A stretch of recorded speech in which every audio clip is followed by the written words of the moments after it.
I request the audience to please be seated now.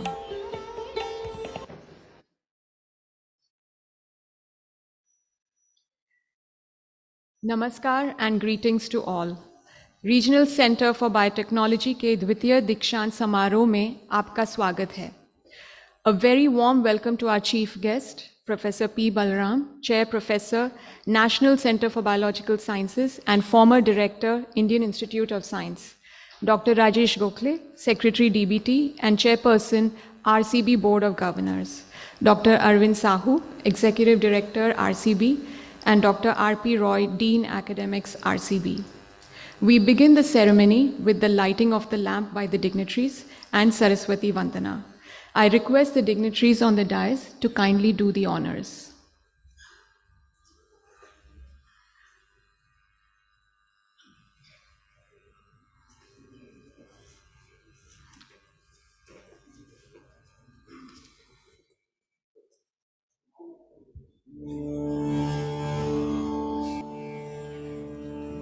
या कुन्देन्दु तुषारहार धवला या शुभ्रवस्त्रावृता या वीणा वरदण्डमण्डितकरा या श्वेतपद्मासना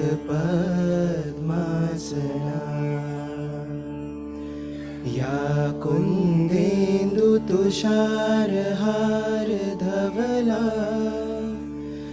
या शुभ्रवस्त्रावृता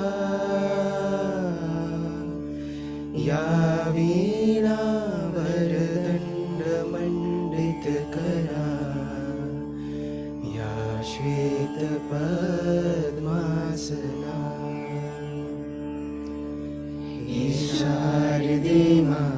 हे शारदे माँ अज्ञानता से हमें तार दे माँ.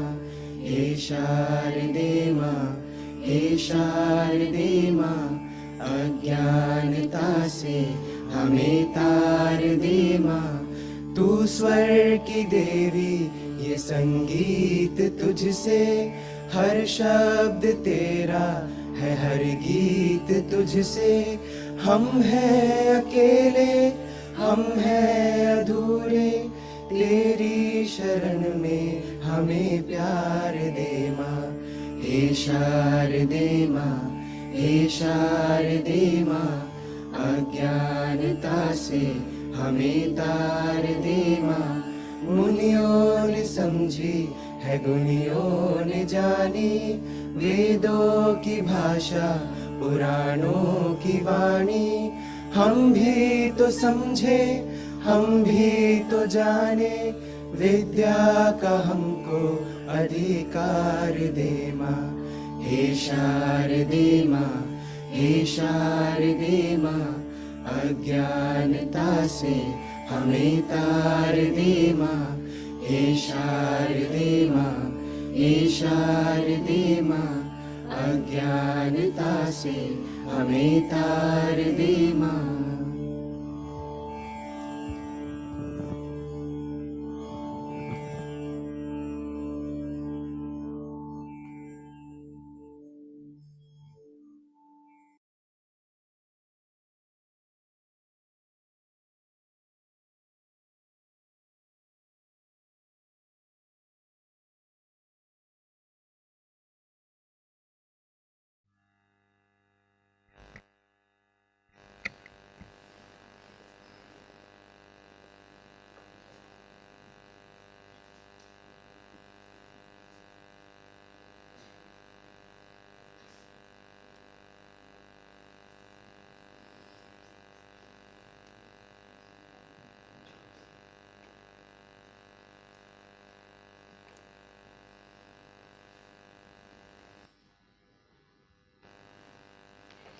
I now request Dr. Rajesh Gokhale, Chairperson, Board of Governors, RCB, to declare the convocation open.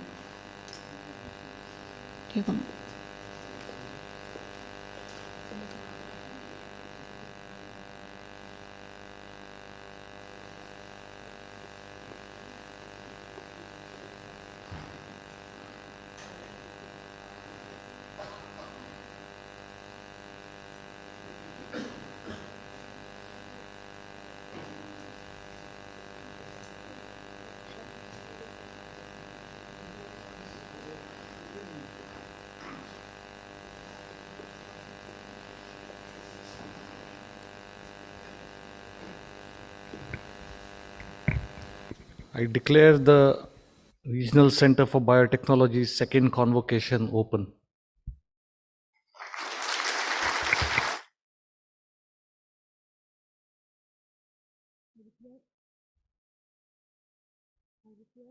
Dr. Arvind Sahu, Executive Director, RCB, to present the Director's report.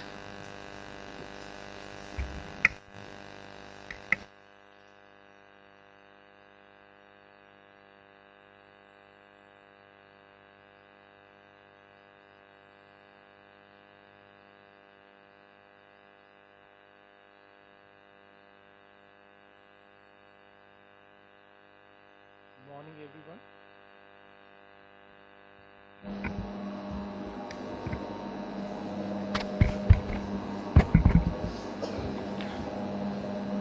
Good morning, everyone. Dignitaries on the dais, Professor Balram, Chair Professor NCBS Bangalore, Professor Rajesh Gokhale, Secretary Department of Biotechnology and Chairman Board of Governors RCB, Professor Roy, Dean RCB, students, faculty, parents and guests. Welcome to the second Convocation Ceremony of RCB. Students, today it's a big day. It's a day of celebration for you. It's a testament to your dedication, perseverance and countless hours of your hard work. So, congratulations, and I'm here to present a report, brief report of RCB. So RCB was established in April 2009 by DBT through the Act of Parliament. It's also a Category 2 Center of the UNESCO and is recognized as an institution of national importance through the Act of Parliament. Its mandate is to provide platform for biotechnology education, training and research, to create human resource and a hub of biotechnology expertise, and also develop research programs that are of global quality. And therefore, the objectives are to facilitate the transfer of knowledge and technology, to provide capacity building through education, training and research, promote and strengthen the international cooperation, and disseminate knowledge about biotechnology. Currently, RCB has about 24 faculties, and they are in the field of infectious disease biology, molecular medicine, cancer and cell biology, agriculture biotechnology, systems and synthetic biology, and protein science and structural biology. In terms of the education and training that the RCB provides, we provide the MS PhD program. We also give training to MSc students, the dissertation work they can do. We also have a PhD program apart from MS PhD program, and also we have postdoctoral training program, which is the fellowships supported by various funding agencies. RCB has also been entrusted with a very ambitious PhD program, the DBT BRIC PhD program, which will start from the next session. And this was thought that because the biotech sector is growing at the exponential growth, it's important that we have PhDs in this area which are trained very well, and the kind of training they get, they'll be suitable for this. And it's an ambitious goal of creating manpower, about 1,000 biotech PhD in next 5 years. They'll undergo the coursework and high-end technology training at the ATPC. Following this, they will undergo the 3 months of immersion program, which is going to be a unique experience to these students, as it would help them to look at the ground realities and real-world experience, real-world problems. And after this 9 months, then they will go back to their respective institutions. So selections will be done at the RCB, and after these 9 months of training, they will go to the institutions which they choose to do PhD. In PhD, we provide PhD in biotechnology, and we take around 20 students overall every year. And this year we have taken 18 students.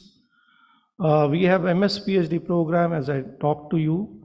Here the strength is 25, 20 the national and 5 international students. And currently we have 22 students. Here we need to work a little bit more to get the international students and advertise in a better way. We also run a very unique program which is supported by GSK, and this is on the bioinformatics and biostatistics. This was initiated in 2018, and again it was extended first for 3 and then for 4 years, and is going to go till 2025. In this particular program, we can have 12 students at any time, and currently there are 10 students, and they are at different places like IIT Delhi, NII, ICGB, NIBMG, and Indian Statistical Institute, right? So we recruit, but then they work at different places. We also had discussion with them to increase the number from 12 to double the number actually, and they are keen in doing that. And again, we're going to have multiple meetings, and we're going to have more support and extended in a better way. RCB is a degree providing institution, and therefore various institutions are affiliated. Most of them are from DBT, they are assistant institutions, and the ones which are not DBT are also affiliated, like CMC Vellore, ESIC Faridabad, Institute of Advanced Virology Thiruvananthapuram, and recently Vax Society, which is in New Delhi.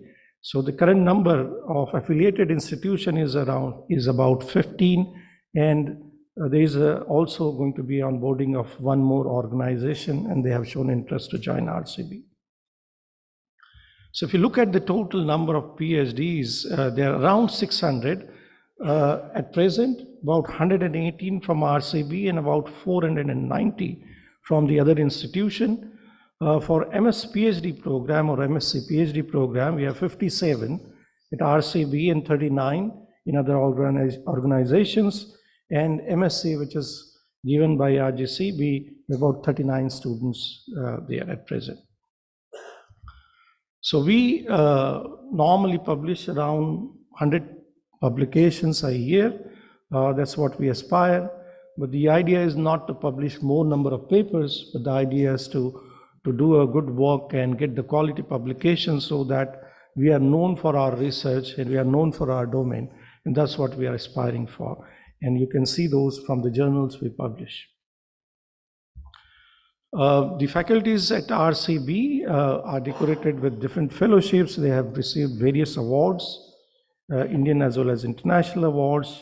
And in the last 1 year, Deepak Nair, Prasenjit Guchait, and Shiv Ram, they got the INSA fellowships, and Avinash got the Nasi fellowship. RCB has collaboration all over India, which you can see from this map, and also the international collaborations. So our faculties not only are collaborating with the Indian institutions, but also abroad, and they are doing the best in their field. In terms of research facilities, we have very good research facility at RCB. The program which has been running here since 2014, actually, it started in NII, is ESRF program. The idea is to, of this program is to provide the scientists all over India a facility which can allow them to do structural biology work. So this is to get their crystals, to SRF, and this is entirely funded by DBT. It will need renewal now, and we have till Jan this time, and hopefully we'll be able to renew this. If you look at the statistics, The proposals were 837 and users were 379, right? The crystal processed is 26,000, right? Publications more than 400. So it's a wonderful program, which I think, in my opinion, should be continued. And we are trying our best to get this thing done to the next level. And we had meetings recently with them as well, couple of meetings, is how to take it further. The good part of this is that the students can go to ASRF themselves also, along with the, we ship their crystals, they also go and collect the data. We have the state-of-the-art ATPC, that is Advanced Technology Platform Center, which has various, high-end instrumentations like electron microscopy, FACS, genomics facility, mass spectrometry, optical microscopy, protein verification, and this is not only available to the students and the faculties in RCB or THSTI, but it's also available to everyone else, whosoever would like to use this facility. And therefore, we also generate revenue. And it's about, 1 CR is what we generate a year in this program, because we allow each and everyone, anyone who approaches us, we allow them to use it, whether they are from industry or the academia. We also have a bio-incubator here, which is again doing very well. We have around little over 25 incubators. It also generates a very good revenue, and it's in the self-sufficient mode right now. So the amount of money we generate is enough for the salary and others, including infrastructure costs. If you subtract everything, still it's making money. So this is another wonderful facility which is there.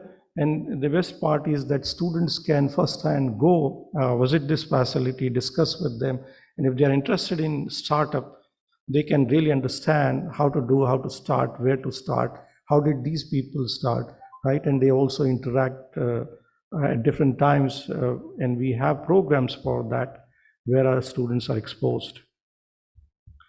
RCB also runs DBT HRD PMU. Here it runs around 7 of the programs, which are DBT programs here. So we have the HRD here, and they run all these. So the fellowships which you see, whether these JRF or any of the other fellowships which you see DBT, except MK Bhan, primarily RCB is involved in this, and we run through this. So we have HRD. The another thing which is first of its kind is Indian Biological Data Center. It's the first national repository for life sciences. And here the nucleotide data, which is stored in INDA or the INDA controlled access. Here the SARS-CoV-2 data, which everyone knows, was stored and analyzed, and in real time it was the provided data to everyone in India, and we could figure it out which variant is doing. So this was done through INSECOG, a national consortium, and the data from the INSECOG was deposited here in IBDC. Also the Genome India data is here, and the other databases which are there right now is the structural database and also the Indian crop phenome database. We are going to have more data sets in terms of proteomics. So there will be a portal for proteomics and imaging data as well, where we are working on it. So with this, I would like to stop here, and thank you very much for patient listening.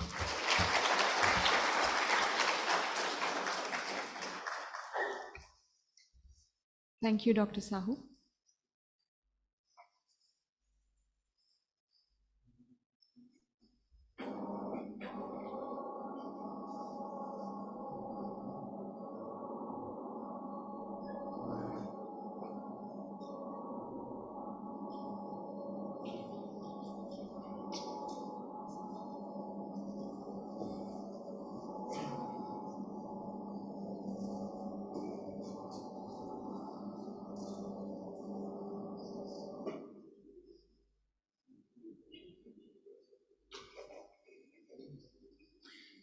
I now invite Dr. Rajesh Gokhale, Chairperson, Board of Governors, RCB, to address the audience.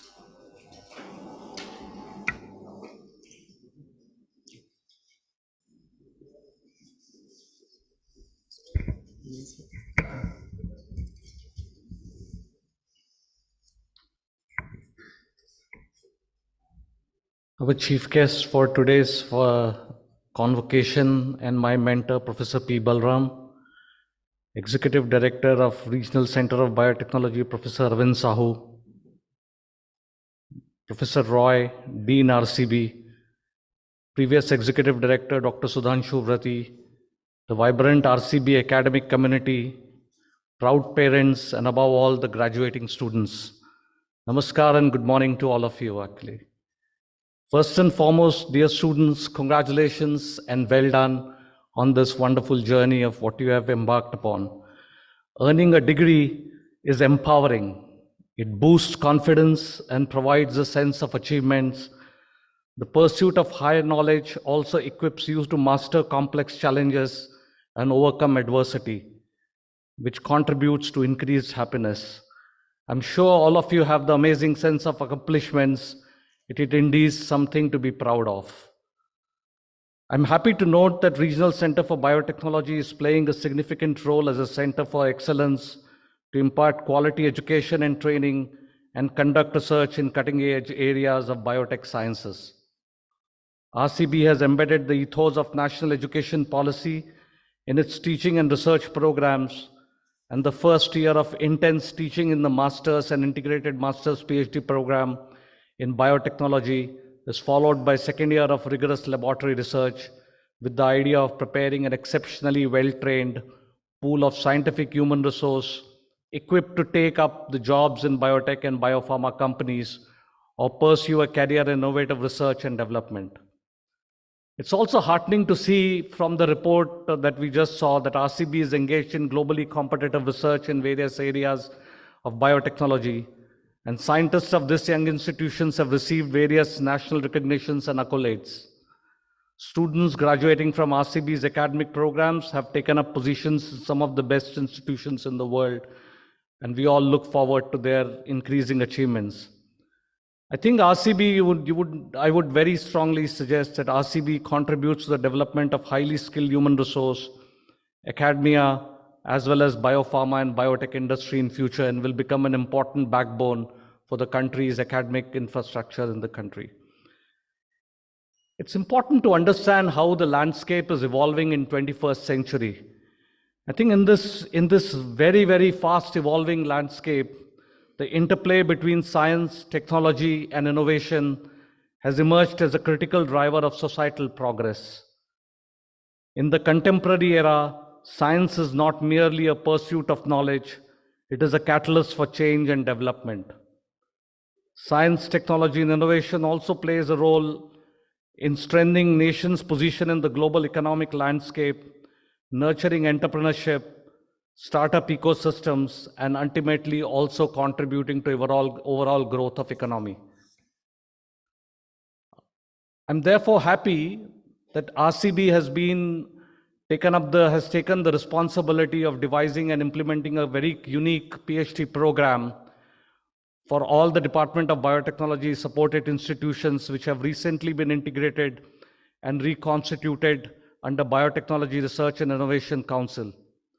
In this new PhD program, all the students will together undergo one semester of theory coursework on the campus, as well as intensive high-end hands-on training on various platform technologies at RCB.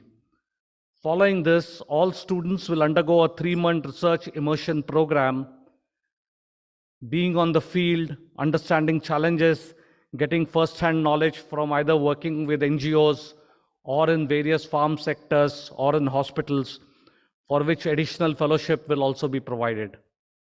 The purpose of immersion program is to acclimatize the scholars to the real world experiences and challenges that are critical for the nation's progress. In today's world of accelerated biological advances amidst global threats of climate change and unsustainable material consumption, biotechnology has emerged as an important potential solving problems of many challenges that we are all going to face in the future of the world. And therefore, I'm almost 100% sure that biotechnology is going to build the next technology revolution for the entire world. And I think it is there where you are going to be at the rightly positioned at right place to really make an impact for the future of science.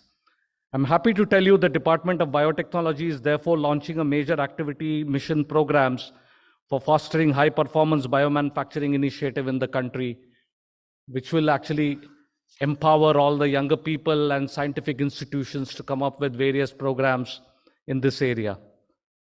Finally, just a word of advice to all graduates.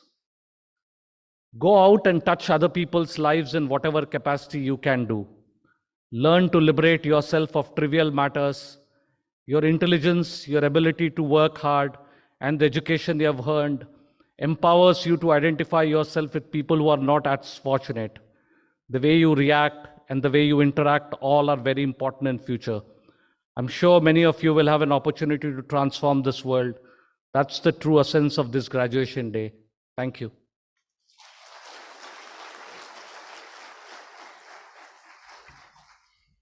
I thank Dr. Gokhale for sharing his kind words and wisdom. I now request Dr. Gokhale, Chairperson, Board of Governors, RCB, and Dr. Arvind Sahu, Executive Director, RCB, to sign the graduation register.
I now request Dr. R.P. Roy, Dean Academics, to present the candidates for the award of degrees.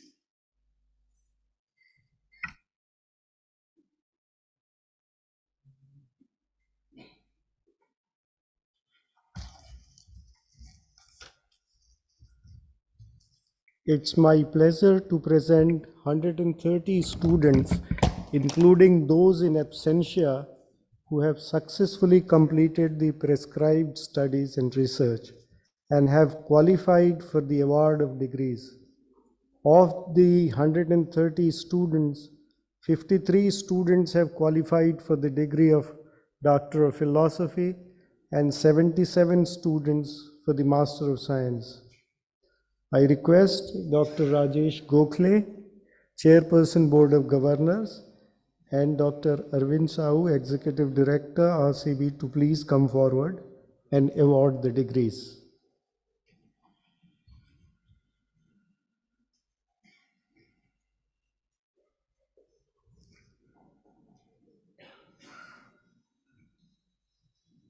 Ambar Gupta.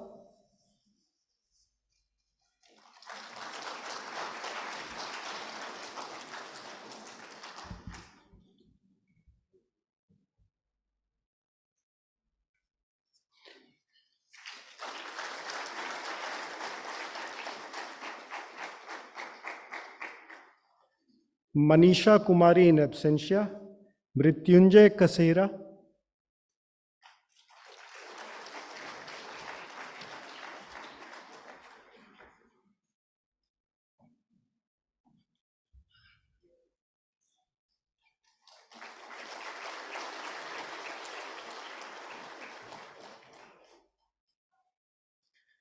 Shrimali Nishit Mahesh Bhai, Araveti Prasanna Babu, Premlata Kumari, Shraddhe Kumar Patel, Subhashaha, Lipika Das, Suchishmita Brehera, Sara Anisa George, in absentia.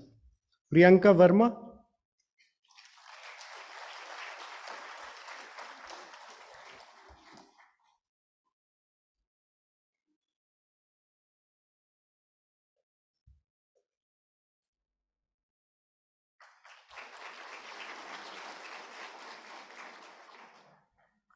Shreyasi Das, Shraddha Kantilal Dahale, Arunima Gupta, Anu Shukla, Vodu Suresh, Ajay Kumar, Neha, Saikat De in absentia. Aishwarya Singh,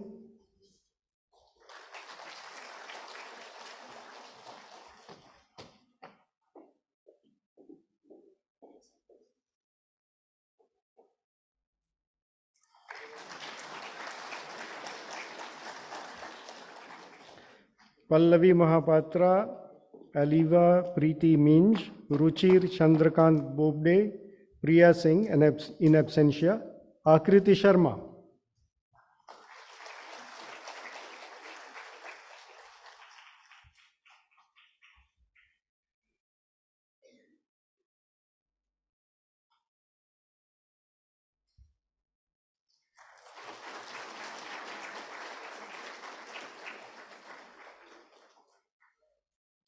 Jaya Saini, Krishnendu Goswami, Lini Sethi, Fija Askari, Vaishnav V, Tanmay Debnath, Animesh Kar in absentia, Soumya Sen Gupta in absentia, Muhammad Faraz Alam.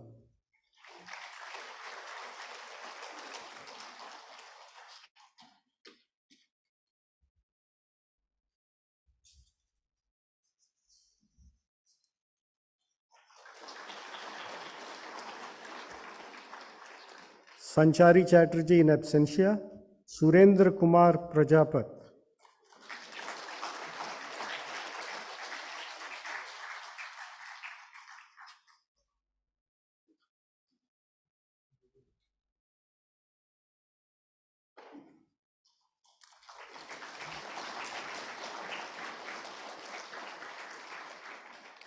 Sandhini Saha.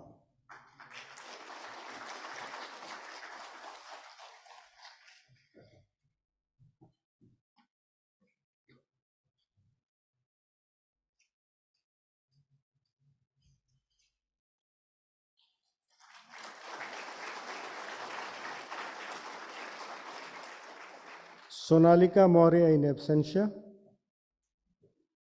Rajna Parimita Kar.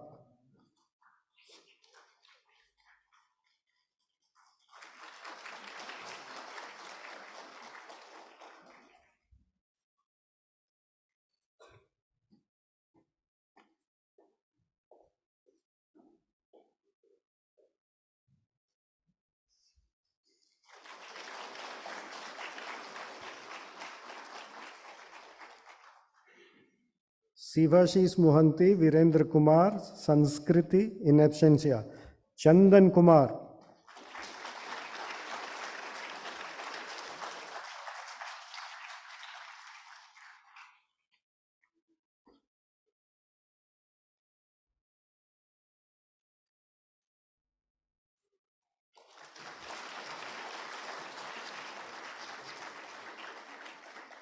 Sunny Aher Abhishek Tatirao, Subhashri Saha, Ruchika Maurya, Shatabdi Paul in absentia, Preksha Gaur.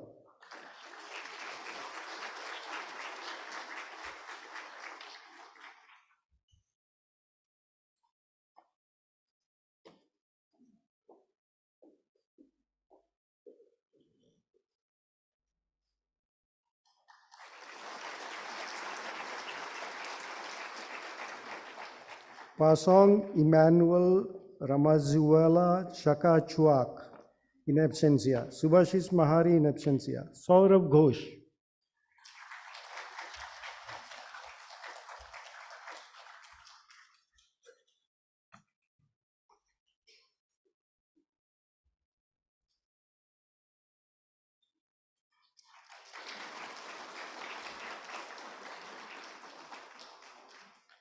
Shadrach Daneku Oyushu, Ahona Roy, Amisha Joshi, Tamal Sarkar, Tanmay Datta in absentia, Anushka Das.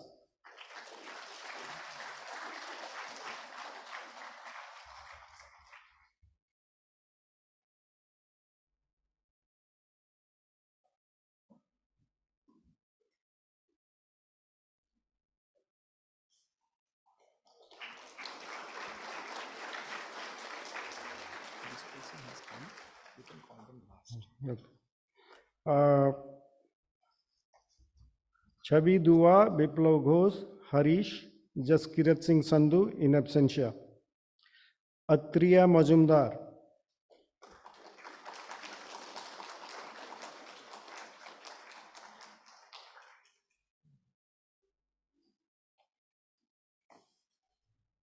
Swarnabha Chaudhary.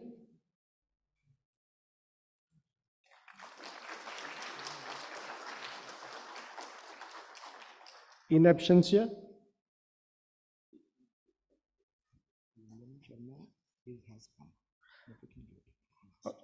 Okay.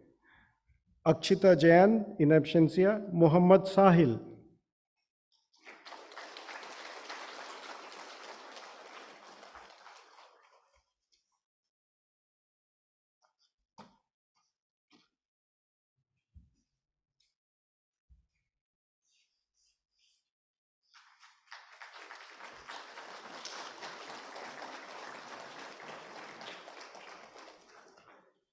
Vaishali Chakravarti.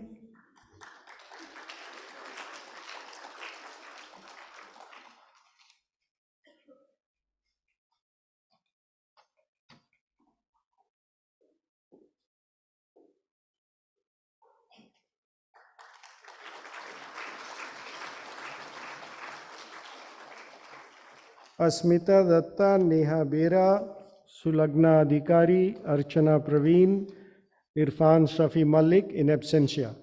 Ratula Nanda Bhaduri.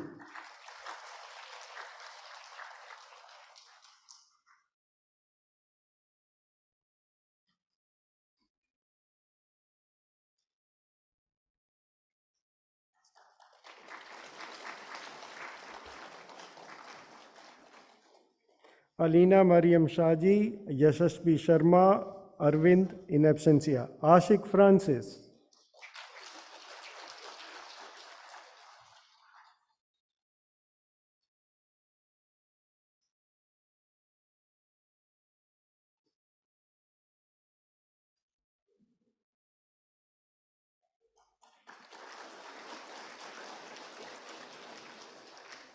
Victor Samuel in absentia. Priyanshu Priya.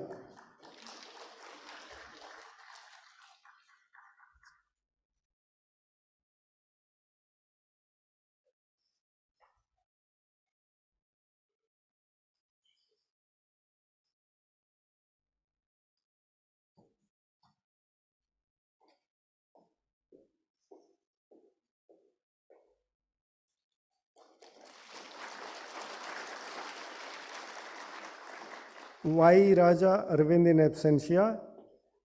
Soumya S.K.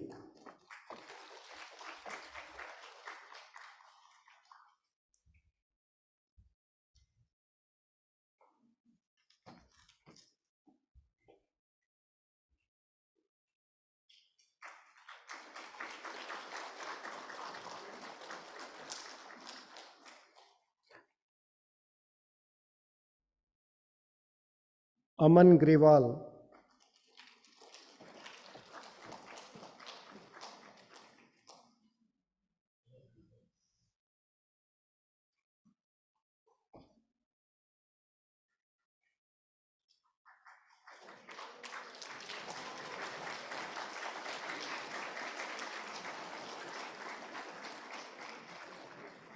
Bhavana Kangotra, Kartik Suresh Rangari, Adela Leela Sairam, Thene Hari Krishna in absentia. Vicky Kumar.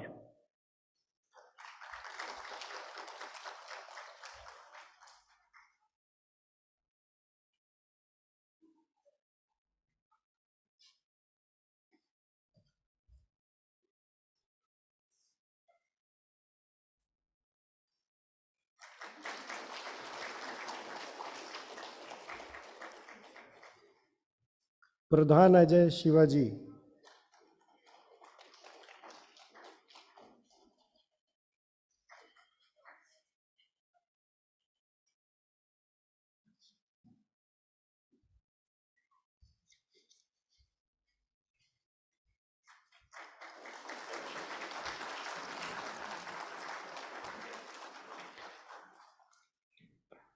Laksh Garg in absentia, Akriti Lange,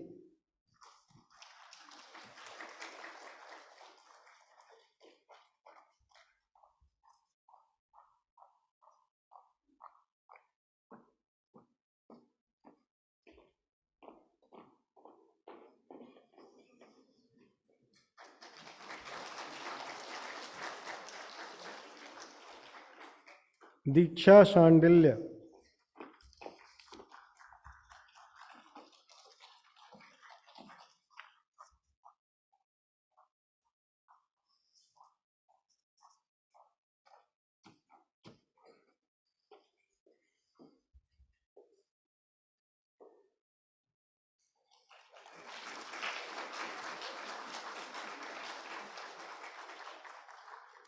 Anirban Adhikari in absentia, Visambar Viswas,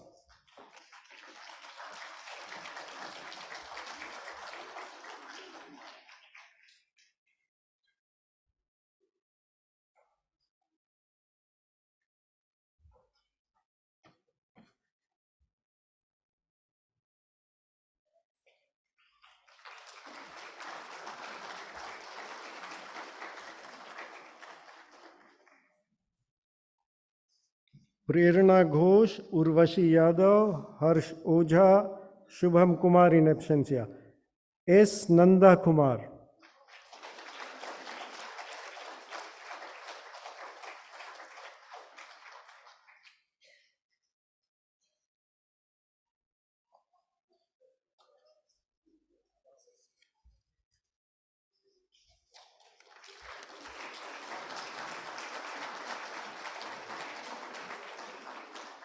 Akshay Kumar,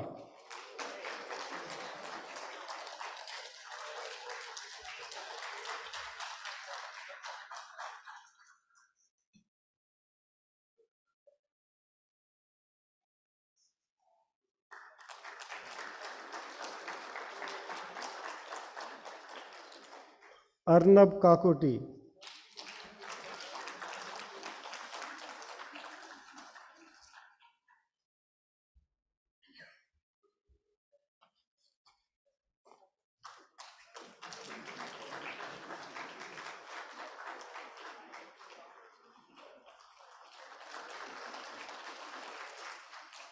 Ayush Dave,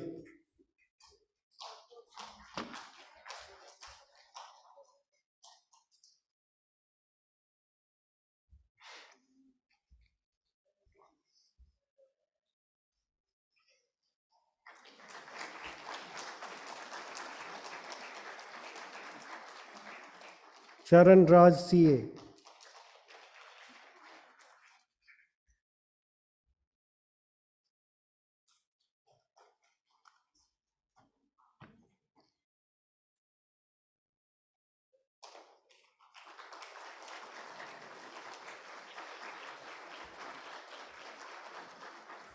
Gaurav Nanakwani in absentia, Kamal Lata Chakravarti,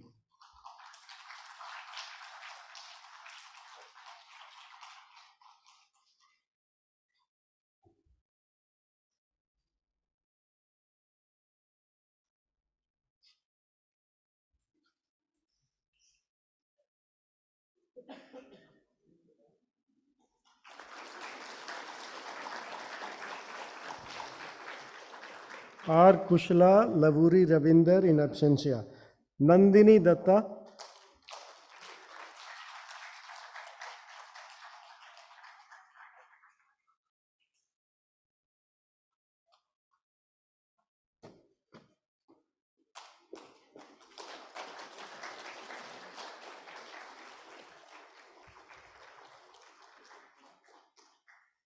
Nirnisha Pramanik,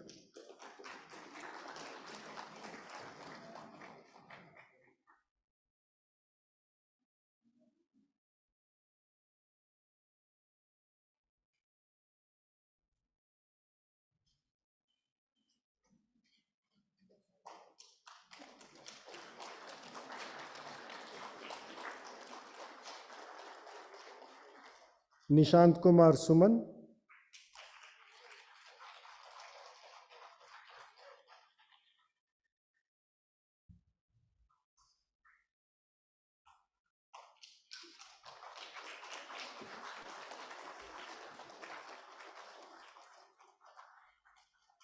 K. Parvati,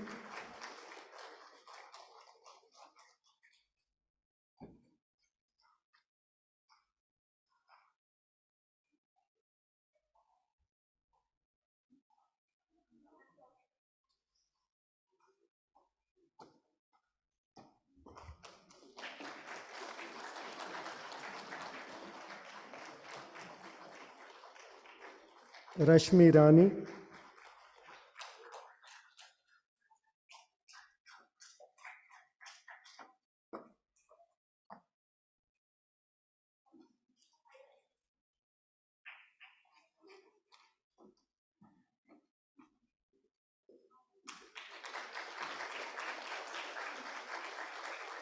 Reema Sarkar,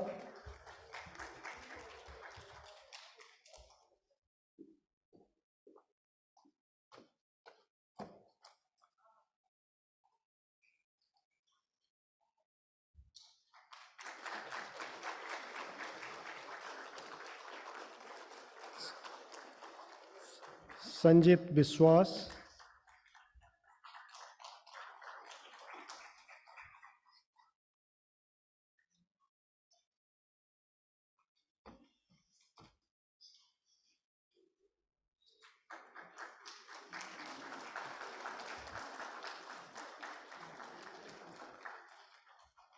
Saurabh Kumar,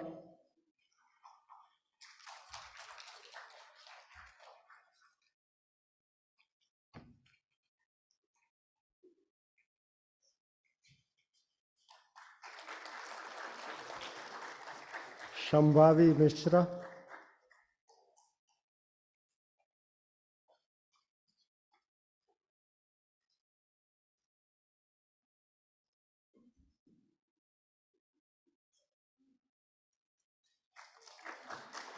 Swagato Bhattacharjee,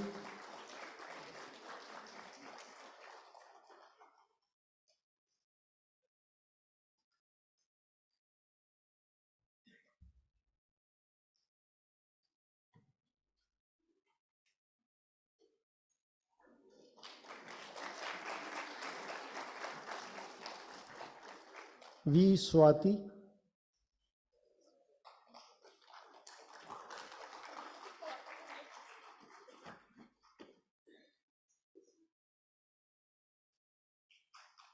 Ajit Kumar,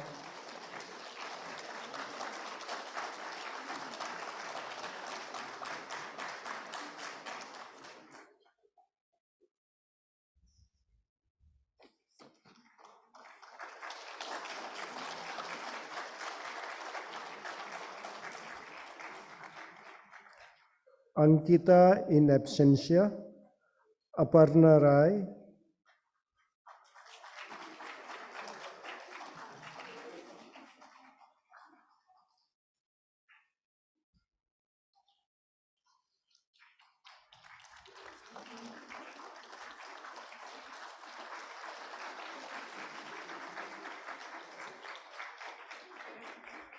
E. Vishnu Ashok Kumar,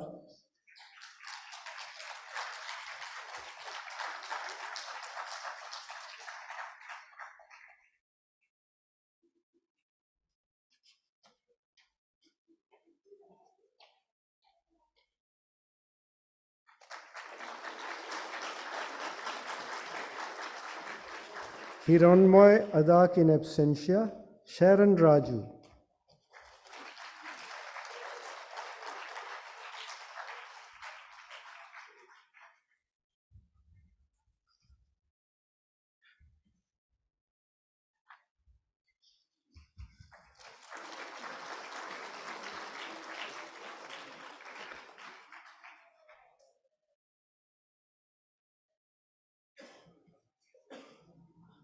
Shaunak Panja in absentia, Shubhankar Patra,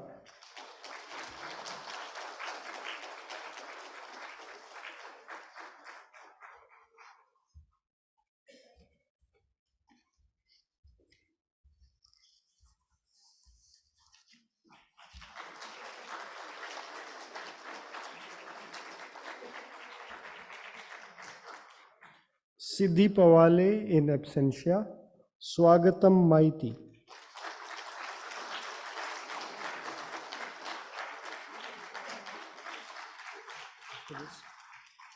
No.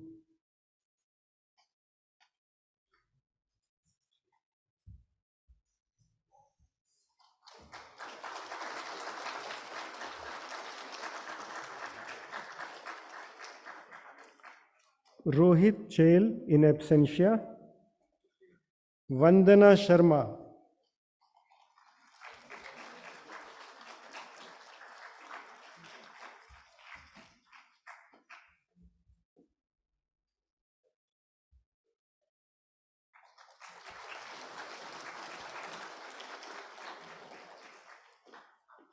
This concludes the award of degrees.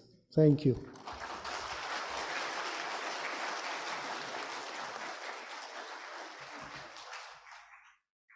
Thank you, Dr. Roy. It's a great honor to introduce our chief guest, Professor P. Balram. Professor Balram, former director of the Indian Institute of Science, Bangalore, and current chair professor at the National Center for Biological Sciences, Bangalore, has contributed immensely to our understanding of the structure, function, and design of peptides. Professor Balram is a fellow of all the major science academies. He's a recipient of several awards, most notably the Indian Civilian Honor of Padma Bhushan. More recently, he received the prestigious Bruce Merrifield Award from the American Peptide Society for his outstanding lifetime contributions to the field of peptide chemistry. Professor Balram has mentored and trained a large number of graduate students and postdoctoral fellows, many of whom have assumed positions of eminence in science and administration. He served as the editor of Current Science for many years, and in celebration of his contribution, his collection of editorials written for Current Science was inaugurated as a compendium by RCB yesterday. Professor Balram is an erudite scholar, an orator par excellence, and a voracious reader of scientific articles, science history, and literature. I now invite Professor P. Balram to deliver his convocation address.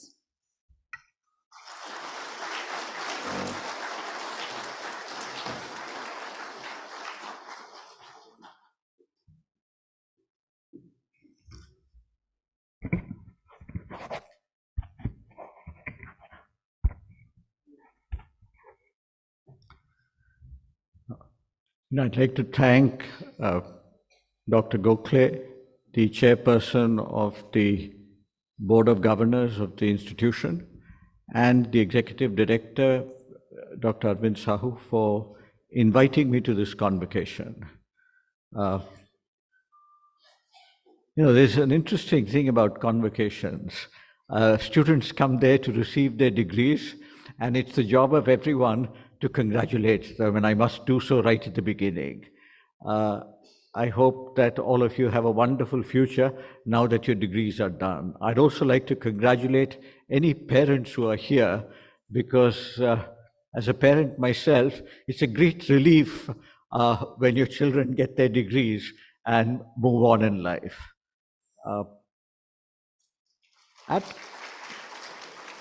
At convocations, it's customary to hear the chief guest and then give the degrees.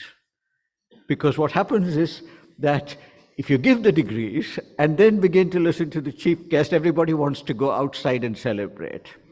And in your convocation, which is only the second one, I think the order has been slightly reversed.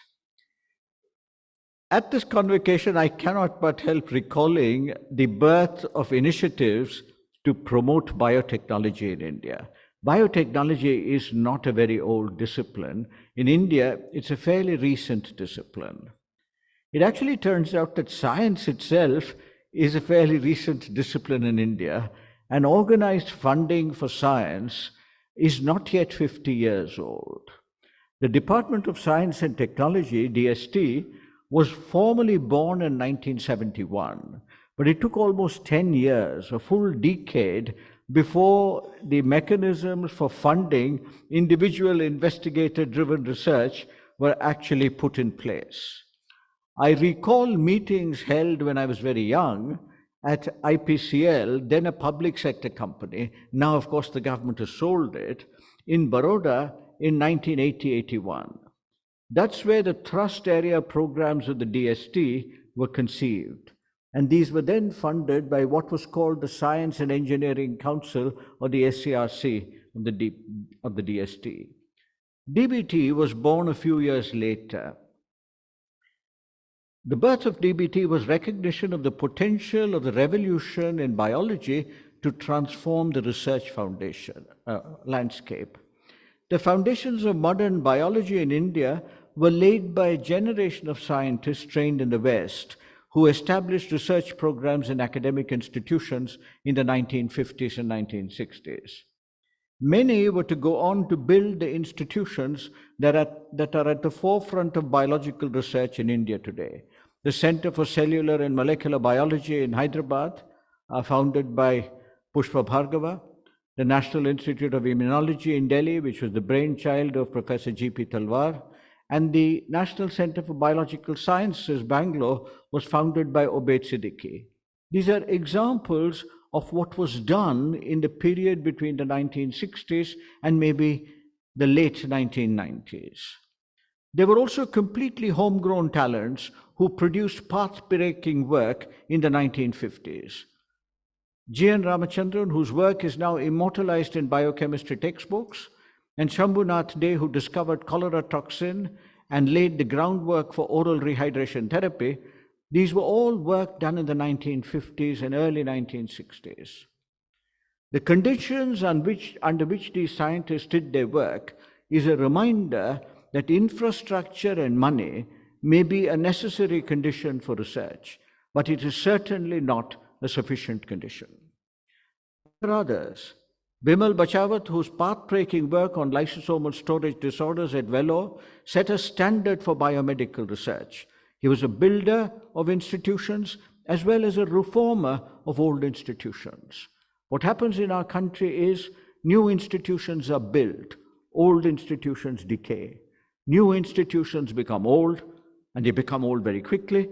They also begin to decay. So one must reflect on the past if one is going to worry about the future. The scientists whom I recall them because I stand in one of our newest institutions to reflect on the discipline that they pioneered in this country. Today, and I must apologize to the Secretary of DBT, in the relentless drive for translational research, product development, and also the mindlessly competitive nature of academic science, it might help us to look back on the road we have traveled. The coronavirus pandemic of the last 3 years has reminded us of the power of nature and the extent of our ignorance. Human arrogance has been a poor defense. 56 years ago, when I graduated with a bachelor's degree, it was indeed a different world. 37 years ago, when I reached the high point of any academic career, which is admission to the professorial rank, the world around me was still as it was in the late 1960s. This was in the 1980s. But in this interregnum, unknown to me, major revolutions were underway in science and technology. These upheavals spanned a range of disciplines: genome sequencing, genetic engineering in biology, the explosion of computer technologies, and the communications revolution. The internet, Google, and the cell phone forever transformed the way we live. These technological advances rested on fundamental breakthroughs in physics, chemistry, biology, material science, mathematics, and computer science, often the result of painstaking decades of research. Rarely were they the result of that blinding flash of insight that often makes science look glamorous and romantic from the outside. Think of gene sequencing technologies. Reflect on the lithium battery, which is so central to our lives today, or the electronic processors that drive all our devices, and many more. You will realize that science and technology are inseparable. Even the seeds of Google's PageRank algorithm can be found in the scientific literature of the 1950s, when Eugene Garfield laid the foundation for the web of science, ushering in the age of scientometrics. You must read his famous paper, Citation Indexes of Science, a New Dimension in Documentation Through Association of Ideas. This appeared in Science in 1955. That's the paper which began what is bothering all of us today. It was the start of scientometrics. It was start of the impact factor, and it was start of the crisis in science publishing, which is now reaching its peak. The long investments in basic research are sometimes best done with public funds. You are, of course, a publicly funded institution. It is therefore important that governments across the world take the long view of science, an approach that is indeed difficult in times of floundering economies. Captains of industry driven by the imperatives of corporate progress will generally be cautious in investing in basic research. Even private philanthropists in India would be disinclined to support an activity whose benefits are not immediately apparent. As graduates in science, and many of you are now holders of the degree of Doctor of Philosophy, you will find in doctorates there is almost everything else except philosophy. And philosophy has long been forgotten. This term comes from the old days, from the 19th century, when everyone who studied nature was in fact a natural philosopher. As graduates in science, you might ask a question. You might be asked a question, actually. What is science? And sometimes, as I have done, you might ask yourself the question and seek the answer.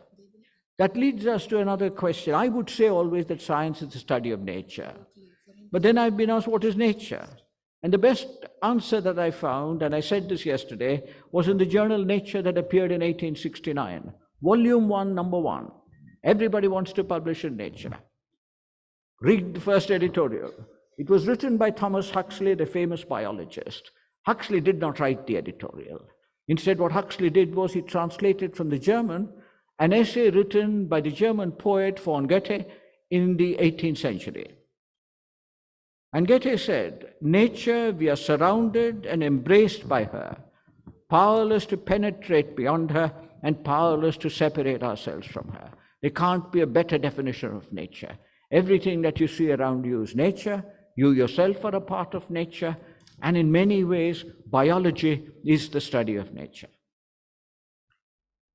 It is therefore not surprising that the two most influential journals in science are named Nature and Science. Think of the subjects that you have studied in school. Physics and biology are with you all the time, although you may not choose to recognize this fact. Everybody remembers Newton's laws of motion, only because you are also in motion all the time. Even politicians remember the third law. For every action, there is an equal and opposite reaction. And every time they create a riot, they say, this is the justification. And they turn to Newton.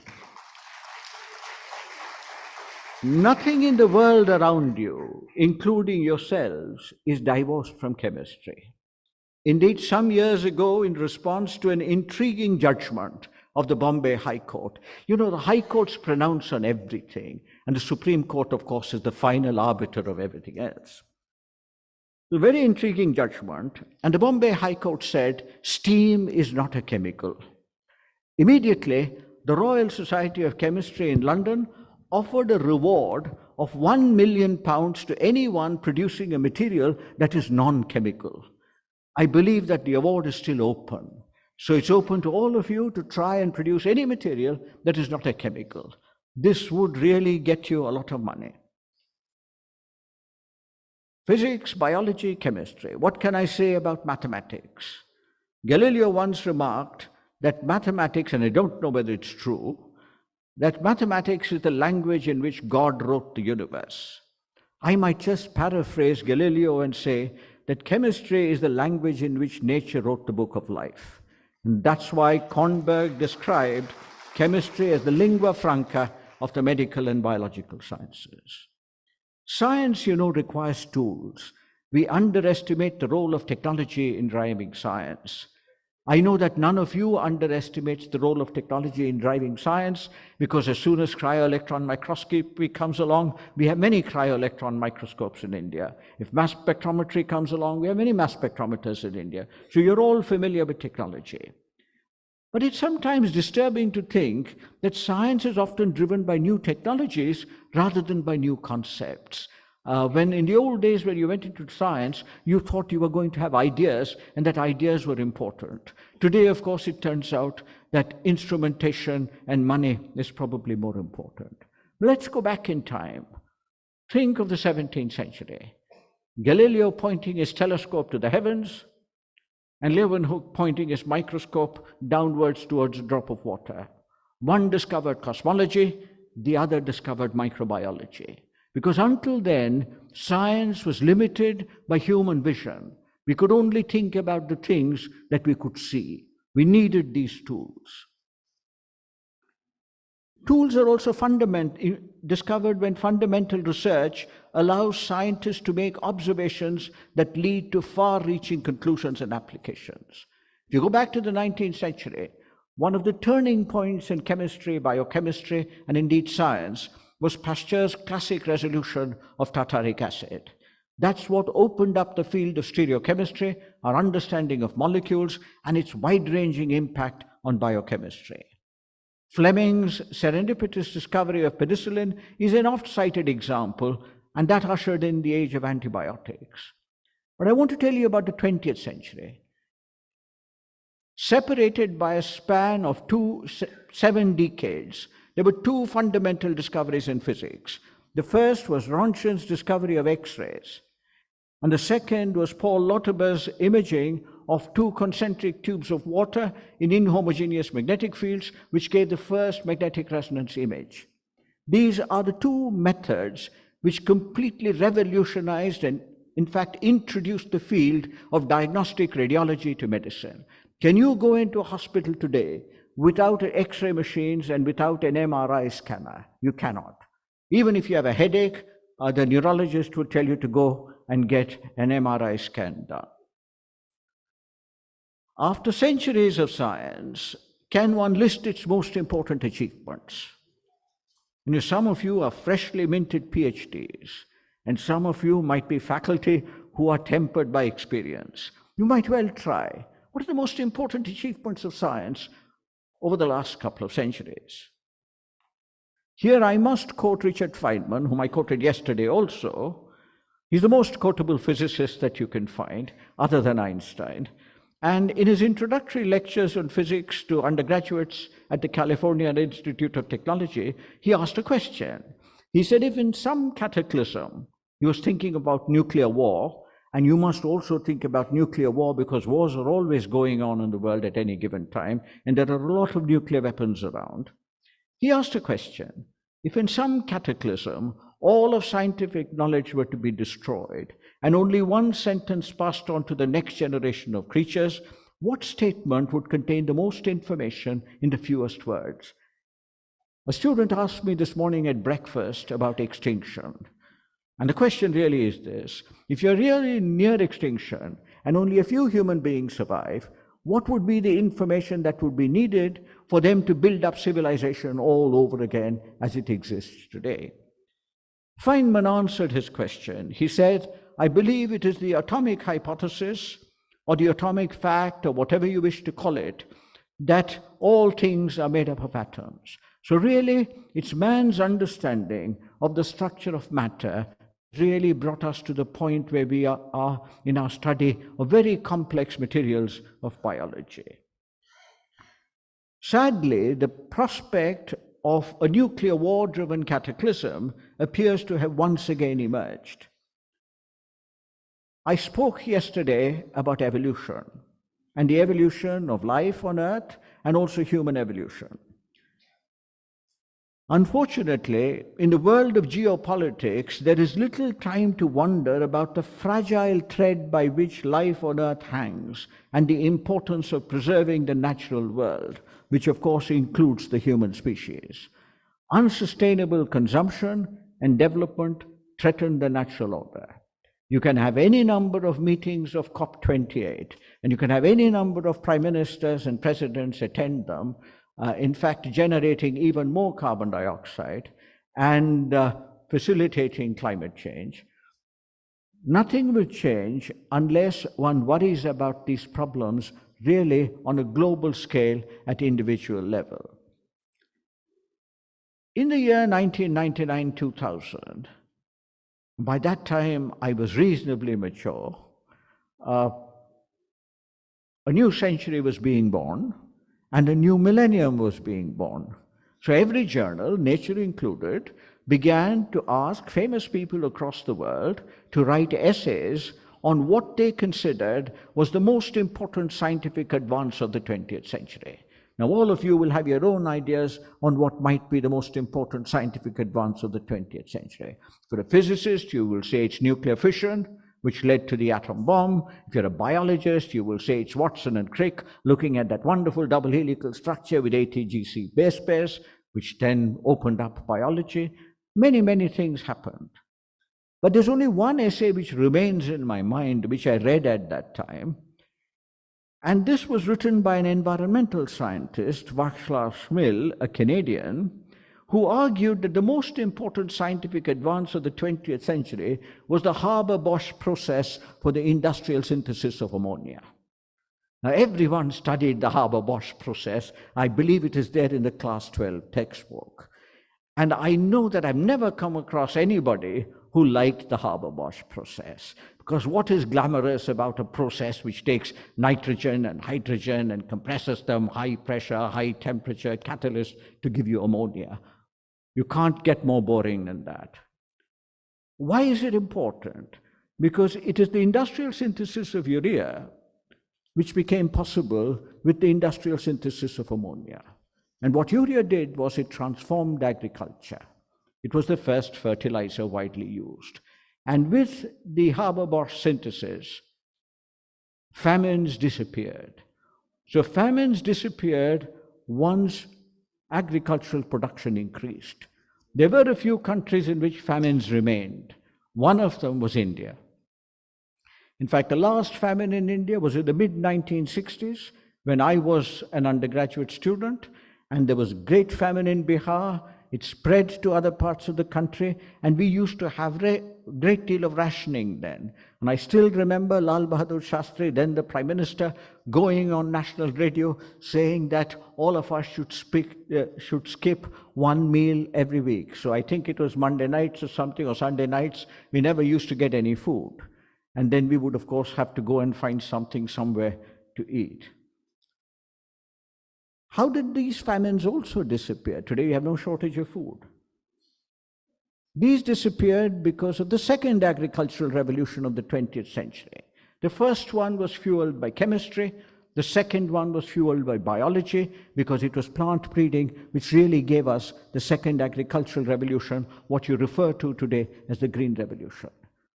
The importance of chemistry and biology cannot be illustrated with two more dramatic examples, because you're in the field of agriculture, both of which are very, very important for us. But today the world that you will face again faces two threats, both of them imminent. One of them is food scarcity, because that will happen at any time. In fact, last year, there was this imminent specter of food scarcity in many countries because of the war in Ukraine. The second, of course, is the old Cold War bogey of a nuclear exchange. This can happen at any time, because you have problems in Ukraine, you have problems in the Middle East, and you don't know when problems are going to happen somewhere else. And these are things that one must think about. These threats promise to unsettle the global order, thereby denying human populations the benefits accrued by centuries of scientific advance. We live very comfortable lives today if you have money. In his book Sapiens, the Israeli historian Yuval Harari traces the evolution of humankind. He asks an interesting question, which I paraphrase. When in the course of human evolution does human behavior begin to disregard biological imperatives that dominate animal behavior and become increasingly influenced by recent history? Animals don't kill one another unnecessarily. Human beings do.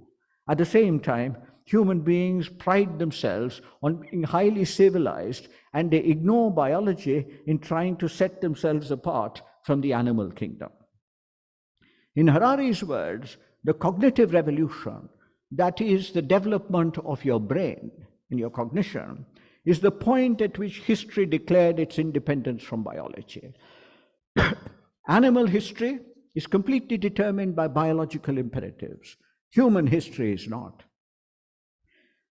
Then he says, the immense diversity of imagined realities that sapiens invented and the resultant diversity of behavior patterns are the main components of what we call cultures. Once cultures appeared, they never cease to change and develop, and these unstoppable alterations are what we call history. From the cognitive revolution onwards, historical narratives replaced biological theories as our primary means of explaining the development of Homo sapiens. To understand the rise of Christianity or the French Revolution, it is not enough to comprehend the interaction of genes, hormones, and organisms. It is necessary to take into account the interaction of ideas, images, and fantasies as well. And you can imagine that in an age when we are driven by mythology, in an age when we are driven by religion, it turns out that science very often takes a back seat. But it is science which actually provides you the tools with which to think on how we have gotten here after centuries and centuries of biological evolution. You cannot profess to be a practitioner of biotechnology by ignoring everything that basic biology has taught you over the last 2 or 3 centuries. Comparative genomics tells us that human beings are a minor branch in the tree of life. Why are we doing so many genomes if we don't want to understand anything from those genomes? All these branches bud from the broader branch of eukarya. Life on Earth is dominated by the microbial branches, bacteria and archaea. Our closest neighbors to human beings are chimpanzees, rats, mice, pigs, horses, cattle, sheep, and dogs. With this genomic information, we will still fight about pigs and cattle. Is this rational? Is this what science really teaches you? Why is biology important? There is a comforting unity in biology. Biology teaches us about the unity of human beings. Yet, human history, driven by what we call civilizational influences and the evolution of culture, appears to be sadly divisive. The coronavirus over the last 3 years has breached all political, religious, and ethnic boundaries, reminding us that politics and religion, 2 favorite pastimes worldwide, India, America, anywhere else, these are the favorite pastimes. They afford no protection against the force of nature. Why do I draw your attention to such a disparate group of subjects? It is because of the environment, climatic, social, and political, in which we live today. Some reflection on the role of nature, of science, in understanding nature may allow us to introspect on the course of human history and attempt to rationalize why the world today is the way it is. And this is something you must think about. Science is a deeply humbling subject, and every day we are reminded of our imperfect understanding of even the subjects of our daily research. It is this humility that I hope you have learned and will continue to learn. It will go a long way in guiding you in the future. There are 2 qualities that will stand you in good stead.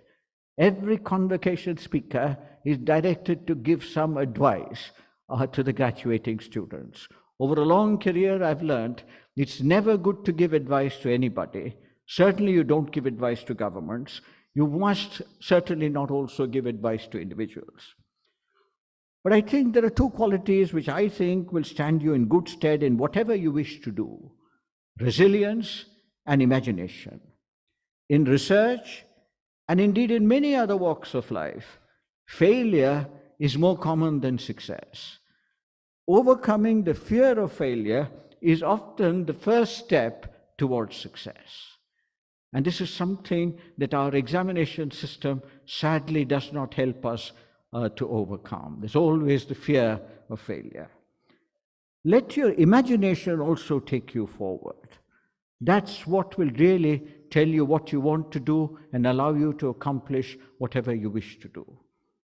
It has been a privilege to address you, and may I wish you all the very best in the years to come. Thank you.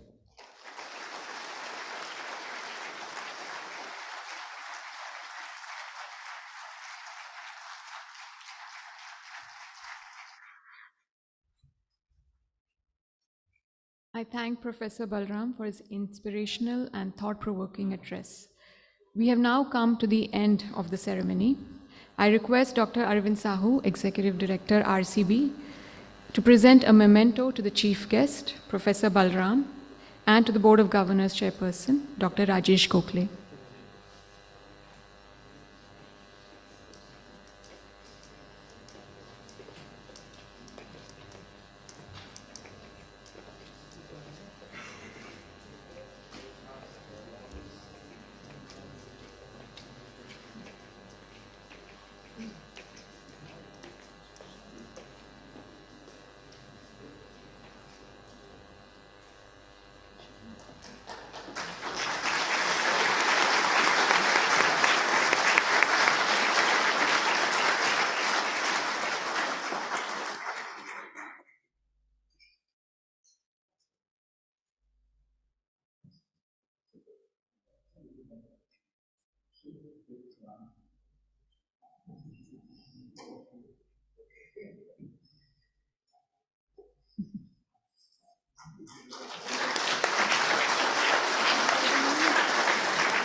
I now request Dr. Rajesh Gokhale, Chairperson, Board of Governors, to declare the convocation closed.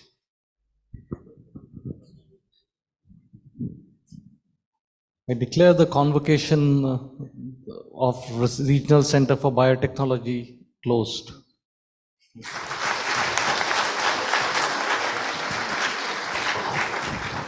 Please rise for the national anthem.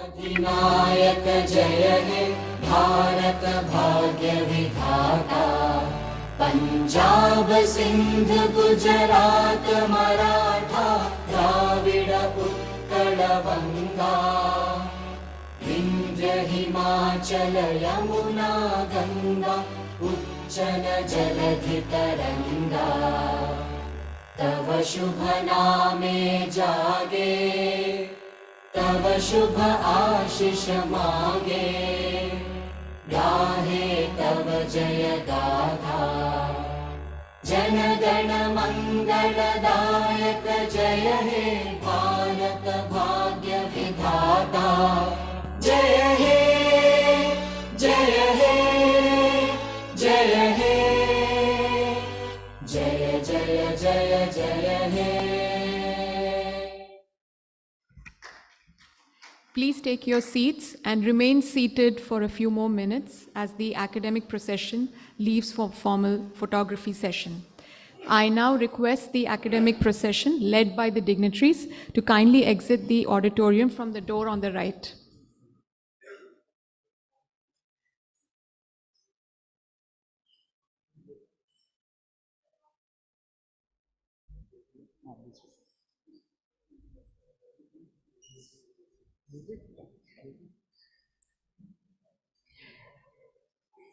I request the RCB faculty members to follow the dignitaries.